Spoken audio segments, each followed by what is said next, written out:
Hi guys, welcome to Almost Inevitable Design, and we're going to learn about how to add some confetti to the page, to maybe a hero section. Before we get into that, just a quick shout out. So this is my webpage, this is my website, and here I have a subscription button field where you can sign up for a newsletter. I don't spam. All I do is send 2 newsletters at most a month, so I don't spam. But the reason why I'm plugging this is because I'm coming up with a new Divi course that talks about how to make Divi responsive, and it's pretty cool. I put in a lot of time into it, and it has a lot of good resources of how to optimize Divi for all screen sizes and make it really responsive. So look forward to that. I will be doing a promotional discount on initial launch, but if you subscribe, I will give you an extra coupon for a discount. So just something, maybe if you're interested in making Divi responsive and making a very mobile responsive website for your clients and staying ahead of the curve, sign up, and maybe this new course that I'm coming out with might help you. All right, so let's get into the confetti part. What I'm giving you on the blog post that this is connected to is a JSON file, JSON. I don't know how you're supposed to read it, but JSON file. So if you import that file, okay, if you import that file, you'll be getting these 4 modules. Okay, these 4 modules, and it says regular section. It should not say regular section. It should say standard section, because that's what they are. I didn't know. I just typed them as regular. They're regular now. Anyways, so you'll be getting these 4. Now the reason why there are 4 is because one is for the full width section, because this is usually the first, it's usually the hero section, and you will also get a regular section, right? And there's a circular sector and there's a square. Now the reason why there's a circular sector is because, and you can see the credits and the links, the original CodePen pen was circular. It had a 90-degree angle, and it looks like ginkgo leaves, which is pretty cool and cute. That's great. So that's the original. Okay, this piece of JavaScript here, that's the original. I modified it so it will be an 8. It will be an 8. Yeah. So it'll be an 8x8 square, as you can see. So there are 2 kinds of confetti you can make, I guess, and I'll teach you how to change the colors as well. They're over here. Well, I'm teaching you right now. So just look in here, change the colors. You can have different colors.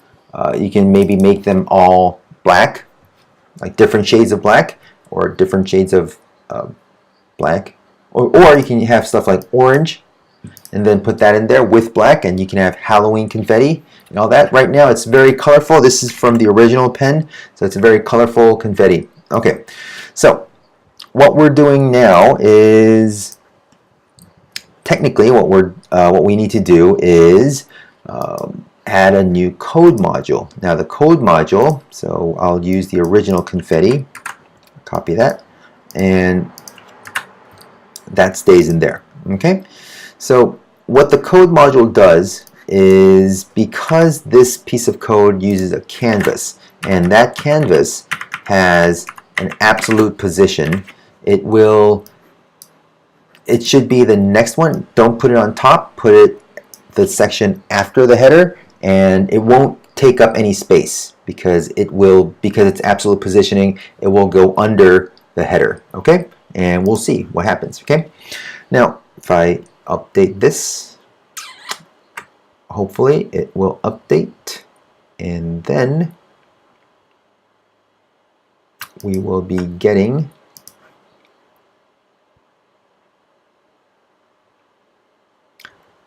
confetti. Look at that.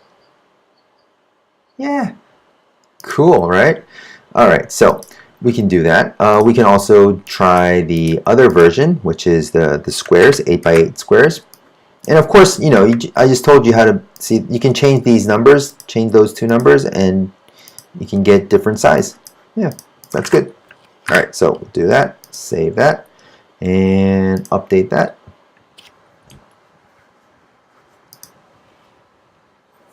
Man, look at that. All right, refresh this page, and we will get, if it saves properly, yeah, there we go. So we will get, yeah, squares, square confetti, squarefetti. Squarefetti. Anyways, so there we go, right? Cool. Now you can do that, right? You can also add a module that is for the standard section, but the thing is, because it uses canvas and because it uses, not canvas, but because it uses absolute positioning, it will, if you have more sections, it will go beyond that, and you need to stop it by giving the section above it, the div that goes above it, one of them has to be relative and needs to stop the absolute positioning from stretching out too much. Okay, if you're putting it in the header section, hero section, it's fine, don't worry about it. Okay, now some of you will want to change the background because you put an image here, you can put an image here, you can put a background color here. That's how a lot of hero sections work, right? But we can't do that with this. What we do need to do is something different because it's a different positioning. It's an absolute position, so it will not cooperate with the upper, this section. Wait, so this module has its no, not sorry. This full width section has its own background, and that will clash and overlap with the code, this module, the canvas. So what we need to do is we need to give a background to this. All right, so background, I'll give it orange. Yeah, orange. Cool. No, that's gonna be way too orange. Oh well, doesn't matter. As long as you can see what it looks like. Cool.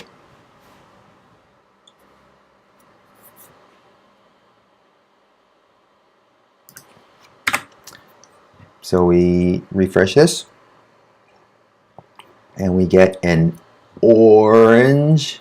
That's so orange. Orange background with that. Yeah. Yeah.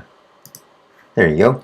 So you could do that. You could also put a background image. Now if you want to put a background image there, it should be background image, and it should have a URL, and that URL should be something.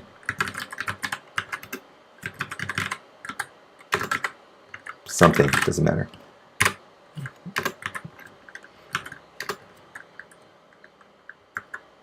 Where's the J? Or there is J. Yeah, something like that. Okay, so that's how you set the background image.